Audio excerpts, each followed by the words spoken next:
gonna be really proud of me, okay? Okay, you can tell me I'm wrong, but don't I look Christmas, but like toned down a little bit? Hey friends, what is up? It's Melanie. Long time no see. You're gonna be really proud of me because two things. First off, I got a new lens, so watch this. Whee! I can zoom again. Also, I got an actual look. I got a tripod! We're making big moves here. Hey guys, what is up? It's Melanie. I actually have no clue if a lot of people want to see this video, but I get a ton of DMs on the college I attend, which is, you know, looked at the thumbnail, looked at the title, looked at anything, you would know. I go to Pepperdine. I get a lot of DMs about people who are thinking about attending or just committed, stuff like that. I also realized this would probably be a lot more helpful, you know, when people are thinking of schools to apply to. But then again, I was online for the first year of school and I just completed my first in-person semester, so I figured I'd have a more well-rounded view. So this is gonna be going over the general stats and whatnot of the school, as well as my personal experience and like advice when picking schools. Other than that, let's get straight into it. Grabbing my phone because, as you guys know, I write my life down in my notes app. Also, just wanted to say these are just like my opinions. I'm trying to keep it with as little bias as possible, and I think I'm pretty good at being objective about stuff, but of course I'm also sharing my own opinion, but I will try to be clear when that is being stated. So I just thought these videos were so helpful when I was choosing what schools to go to, especially because I applied during COVID year, so I didn't really have a way to know about schools other than what people said about them on YouTube, which is where I heard about a lot of like California schools. So hopefully this will help some of you guys out, and if you want other school videos and want to see what the campus looks like or whatnot, I will link some below, but I have a lot of like school vlogs and I plan to do more. Starting off with a basic like overview, it's a pretty small school. It's a private school and it has about 3,500 undergrad and then 7,500 total, because our school does also include a law school and then a business grad school. Funny story, I actually thought I was attending a school with closer to 10K because when I looked up enrollment, I just looked at the total enrollment, and so I was like, oh yeah, my school's pretty big. And then I came there and I was like, wait a second, this is like the size of my high school. Very expensive. School is located in Malibu. It's gated, which makes it like really safe, so it does have a lot of pros, but there's a bunch of like random fees that come with going to the school. That being said, there is a lot of financial aid and like scholarships and stuff that you can apply to. Generally, when you do go to a private school, there are a lot more opportunities for you to get aid, especially if you have special circumstances. You can talk to the aid office and they're generally a little more like caring about their students individually, just because they have less students to tend to. A lot of people will probably click off after hearing this part, but this is a big part of the school, and probably one of the biggest factors when I was deciding schools is the cost. So for an annual year, it is nearly 60K full price. I also transferred a lot of units, so I'm ahead on my classes, which helped me a lot. They also have really expensive room and board. It's about 15K. To put that into perspective, depending on which dorm you're in, because there's different housing styles, which I'll kind of explain too, it's nearly 2K per month, which when you think about that, you can get like a really nice apartment in Seattle or like a decent one in LA for like 15, and you have your own room and stuff, whereas these ones, you don't have a kitchen, you share a bathroom. It's pretty small. They're pretty old. We're pretty much paying all for location. That being said, we do have cleaners depending on which room you're in, things that come with each individual dorm. There's a 31% acceptance rate. I'm sure this varies, but I think that's around what it was when I applied, and I think that's still what it is. It's also a Christian school, which does mean that you have to take like convocation credits, and they're like religious requirements and whatnot. So we take like religion GEs, and there's also a lot of like religious affiliation, whether it be Christian related events hosted at the school or churches held on campus, stuff like that. And lastly, I applied to the school through the Common App, which means it's pretty easy and simple to apply to. And then I just separated it out into pros and cons, but to keep it like unbiased, I'm gonna go over like a topic and then I'll say the pro to it and the con to it, because I feel like there's a good and bad side to everything. So starting off with the campus, you can generally, I'd say, walk to one side side of the campus to the other, not counting the business school or like graduate schools, because those are like up massive hills. You can walk from one side to the other in like 15-ish minutes. One thing is that our school is very, very hilly. There are a lot of steps. People call it PEPPERDINE, which means you're gonna be getting in a great leg workout wherever you go. On the other side of it, it's not like a lot of big state schools where you're gonna be walking for like 40 minutes to get to your class. So this makes it easier when you're planning your classes and stuff, but it also means you have a smaller campus to work with. It's also not necessarily like integrated into a city or anything like USC or UCLA or UW, where you can just like walk out and then there's streets and shops and whatnot. It's gated off and it's also on a hill. So are like right on the beach, probably like a 20-minute walk, just because you have to walk out of campus through the gates and then like cross the street and stuff. So it's not like right on it. And then to walk to like a grocery store or something, it'd probably be like 30 minutes. So most people do have cars. Everyone is allowed to have a car. We do offer like free parking. I'm not completely sure on this, but I think they used to not allow like freshmen to have a car, but after COVID they did. So now we're very short on parking, and they're making a new lot or something like that because there's always construction going on. But basically we're really short on parking, so sometimes you have to park up this really huge hill called Drescher and then walk down it. And in perspective, it's probably like a 10-minute walk to your dorm from the car, which is not bad compared to other schools where you have to walk 10 minutes and pay like $100 a month or something for parking. But just because our school is so small, it feels like, oh my gosh, I have to park all the way up there again. Campus, really beautiful. Personally, I think it's so nice. It's the campus set that they use in Zoe 101. I actually haven't watched Zoe 101, but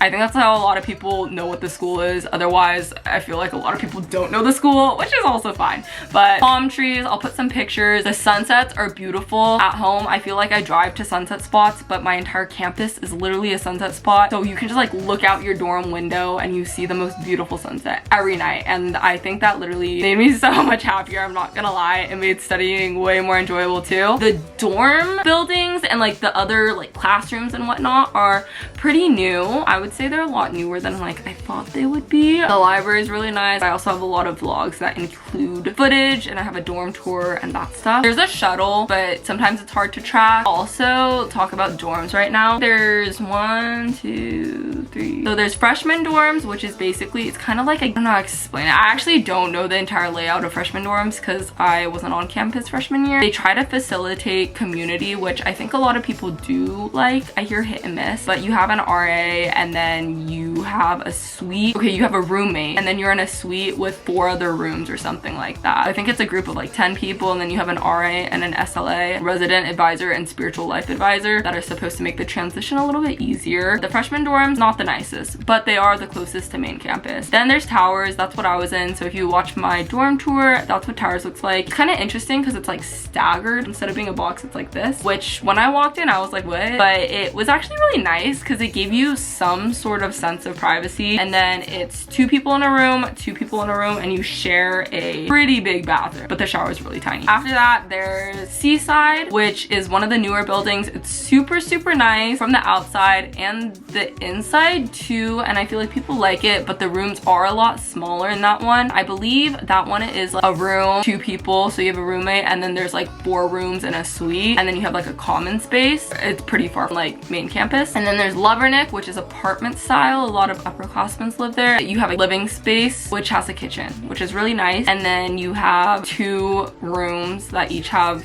2 roommates in it. I think I'm describing this terribly. And there's Drescher, which I forgot how many rooms. It's like 4 of like 2 people, and you have a lot of space. It's a lot bigger rooms, and you have AC because all the other dorms don't have AC, but you do like need a car, or you have to take the shuttle a lot because it's up that massive hill. I think it also might cost a little bit more, but I think it has the kitchen. And then there's also George Page, which is like newer, nicer, but you have to shuttle a lot. The rooms are pretty small, but it has a really nice, more modern kitchen.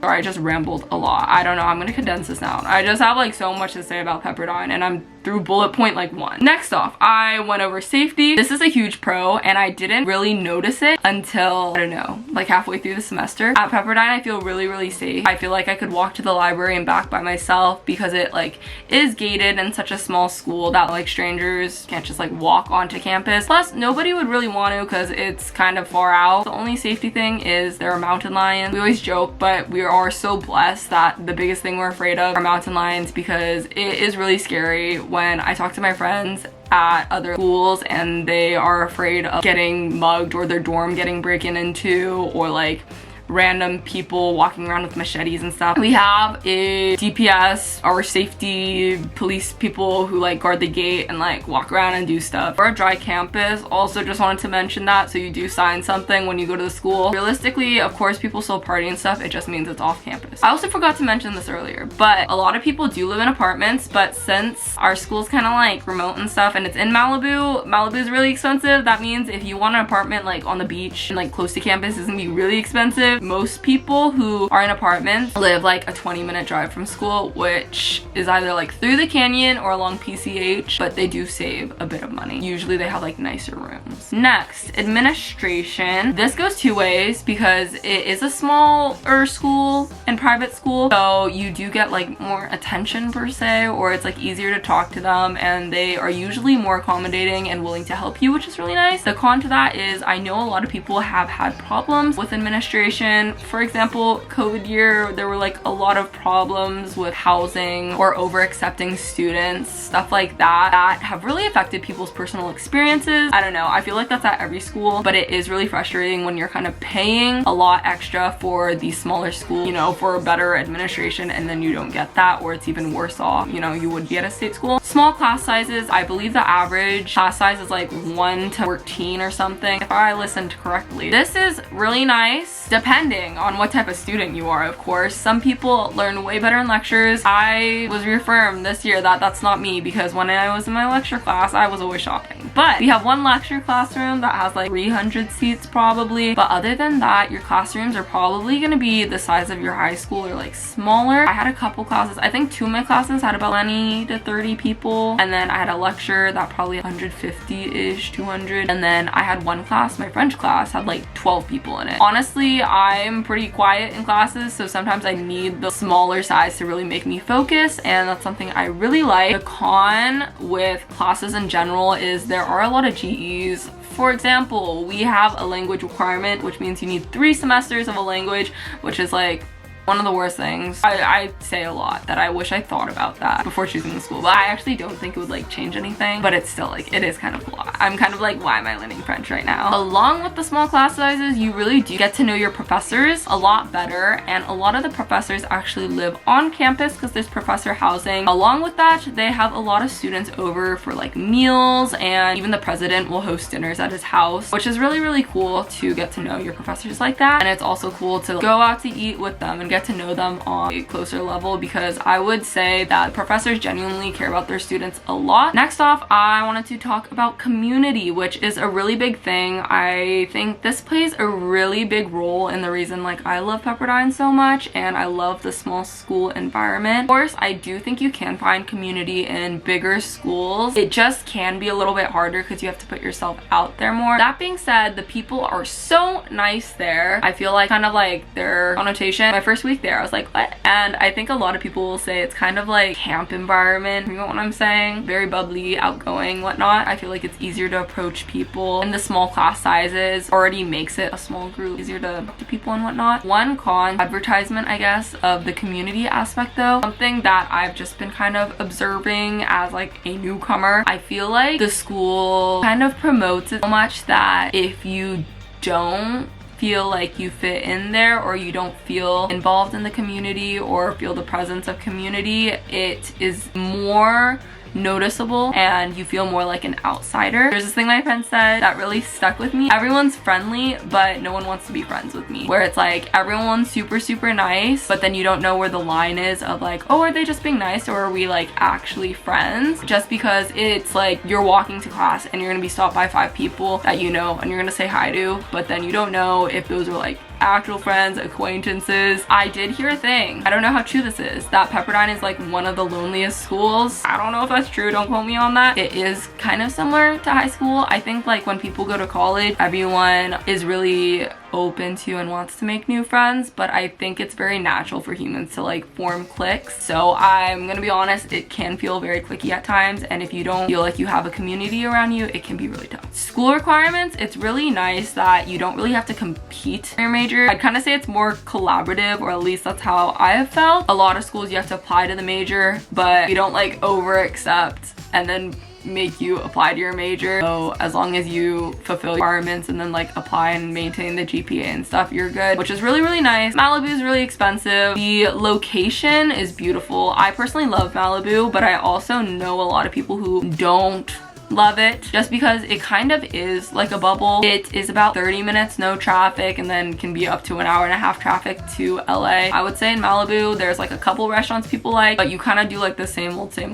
There's a lot of beaches, but other than that there's not a whole lot to do. I actually really love it. I think it's a perfect distance from the city, but if you are a city person, that is definitely something to take into consideration, or you should at least have a car. Personal experiences, I'm a business major and I've taken like a couple business classes. Most of them have been online, but I took one business class in person this recent semester, and people tend to like their classes more once they're into their like major courses rather than like GEs. I liked both of the classes. I took a lot online. Use Rate My Professor. I also wanted to mention that there's a lot of fire hazards with the school, just because it's kind of like fire prone with the location and stuff, and there were really bad fires there a couple years ago, so they have a lot of regulations with how you decorate and whatnot, and they do like inspections and stuff. Religious aspects, I feel like a lot of people have DM'd me about this. I am Christian, and I think it played a really big role in me choosing this school, just because I did really want a Christian community, although I do think you can definitely find that in pretty much any school you go to. I kind of had a gut feeling about this school in general, but that being said, there's a lot of people there who aren't Christian, and there's a lot of people there who are. There are a lot of different like fellowships on campus and ways to get involved, which is really nice. And there's also a lot of churches like in LA and even around the area that a lot of people from school go to. The school also puts on like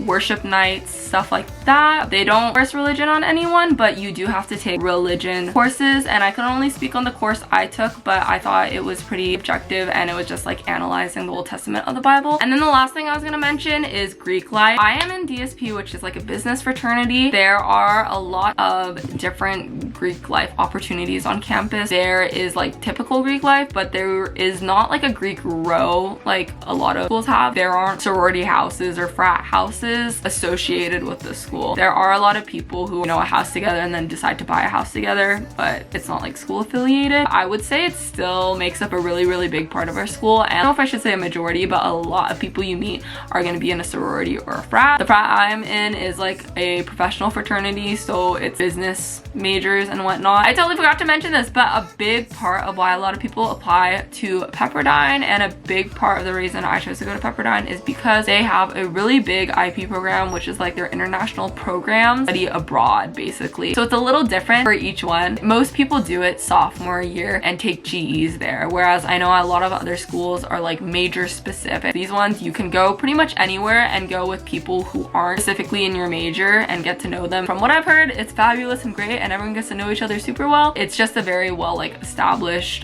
program at Pepperdine, so they really promote it for everyone. I hope I didn't miss out on anything, but if I did, feel free to ask me and I'll try to respond to you down below, or if there's a lot of questions, I will try to make a Q&A. Hopefully this helps you guys out, and I wish you all the best with your college experiences, your college applications, and everything else in life. Thank you guys so much for watching, and I'll see you in the next video. I know you wanna leave, so come on, baby, be with me so happily.